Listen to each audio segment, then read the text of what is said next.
ঘটনা ঘটেছে এই ঝেঙ্কু স্কুলে। তো চলো না আমরা এবার সোজা ফাটা ভসিওয়ালার কাছ থেকে জেনে নিই যে কি এমন ঘটনা ঘটেছিল আর কি এমন কারণ ছিল যার কারণে এত বড় একটা ঘটনা ঘটলো এবং তাকে স্কুল থেকে বের করে দেওয়া হলো। আচ্ছা সবার প্রথমে বলো তোমার নাম কি? বালা এই তো বললা ফাটা ভস্তিওয়ালা, আবার এখনো ভুলে গেলা? লেওলা নাটক না মালিয়ে তাতেই বলো কি বলবা। আসলে আমরা জানতে চাইছি কি এমন হয়েছিল যার জন্য তোমাকে স্কুল থেকে বার করে দিল। বুঝা আমিও তো ওটাই এখনো বুঝতে পারছি না যে কি এমন করলাম যার জন্য আমাকে স্কুল থেকে বার করে দিল।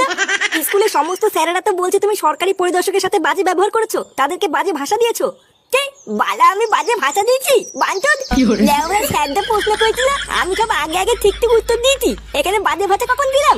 তোর না গুলো আমি যা করিনি আমাকে তাই নিয়ে দোষ দিল। বালা বালের স্কুলে ভর্তি হয়েছি আমি। আচ্ছা এই স্কুলে সমস্ত স্যারেরা তো বলছে যে তোমাকে এই স্কুল থেকে টিসি দিয়ে বার করে দেওয়া হয়েছে, তোমাকে আর স্কুলে ঢুকতে দেওয়া হবে না।